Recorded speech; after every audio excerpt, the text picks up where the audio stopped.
The Belzer Rebbe one time was sitting in the front of the Beis Medrash, and he noticed in the back of the Beis Medrash people were schmoozing in middle of laning.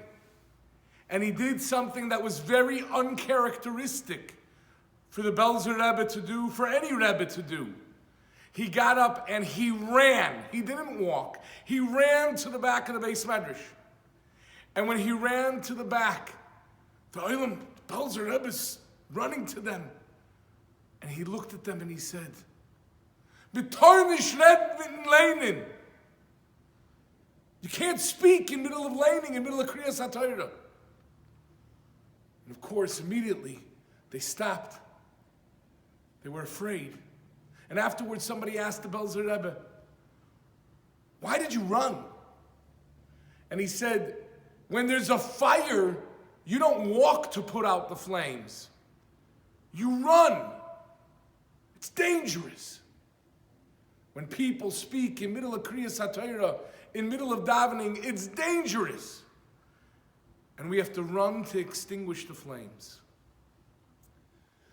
The Baba Rebbe, Reb Shlomo Halberstam says, "Kol hameisir oznoi min hatfila." If somebody removes their ear from davening, then tfilosoi toyeva. Gam tfilosoi toyeva, also his tefillah is a toyeva, it's an abomination. And there's many pshatim, but Reb Shlomo Halberstam says when somebody removes his ear from listening to Kriyas HaTorah because he's busy talking, so Rabbi Yechiel says about your tefillah, I don't want it. It's disgusting to me. It's a toyeva. And then one time, the Baba Rebbe was asked to give a hesped in a shul. Not a hesped for someone who died, but a hesped for a Sefer Torah that was burnt. And what he said was shocking. It was stunning. Reb Shlomo Halberstam said that the reason why the Sefer Torah was burnt is because the Sefer Torah pleaded with HaKadosh Baruch Hu, "Let me be destroyed. Let me be consumed. I don't want to be here if while I'm being read from, people are talking." It was as if the Sefer Torah said, better to burn me than to talk when they're laning. There's a fire, and the Sefer Torah doesn't want to be around it. When I was a kid, and anyone who was there will tell you they remember it well, we were davening in Shul, and it was right after someone, Nebuch, had lost their daughter. And they were saying Kaddish. And then suddenly, in middle of Kaddish, while people were talking, he banged on the wall. And he turned around in the middle of Kaddish. And he said, "Is it too much to ask from the Olam to please be quiet when a father says Kaddish for his daughter?" Needless to say, it was silent. Every time someone speaks in middle of Kaddish, every one of those Avelim are thinking to themselves, is it too much to ask you to be quiet while I say Kaddish for my father, for my mother, for my son, for my daughter? Please, I'm begging you, please be quiet. We know that the sound of someone's davening is called a koil. Koil is Gematria 136. And the Pasuk says, Kol asher toimar Sora, shma bekoila. Whatever Sora says, listen to her voice. Bekoila is Gematria 137.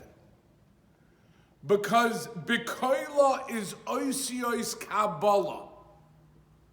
And when someone's koil is augmented by a Kabbalah not to speak in middle of davening, it's even beyond what the koil can accomplish. The Kabbalah takes it to a different level. We are holding by the Yontif of Purim, and the koyach of Tefillah is great on Purim.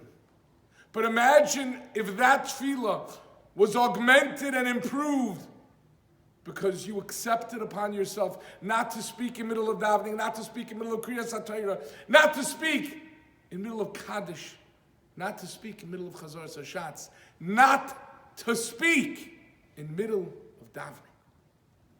How great the tefillah would be, everything would be listened to, every Yeshua we need would be answered. And I want to end with one story. I was in a shul in New York, and a fella comes over to me after I spoke, and he says, Rabbi Spero, I have to tell you a story. Do you do those stop the talking shul videos? And I said, I've done 2 of them. He says, well, I have to tell you a story. When I was a teenager, teenagers think that it's cool to mimic, to make fun of others.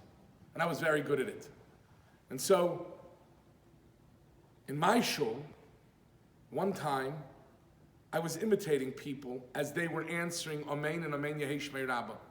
The Rav of the shul's son was a special needs child, and he answered in a very, very funny voice. And so I stood in the Ezras Noshim, and I made fun of him. It was a good laugh. Everybody enjoyed it. Except when I looked at the Rav, I saw that the Rav had seen the entire thing, and I felt like 2 cents. I felt like garbage. I felt terrible. I wanted to do something to make up for the terrible avla I had done. And so I went over to the Rav, and I told him I'm going to be mekabel upon myself not to speak in middle of davening. I was mevaza davening. I was mevaza someone.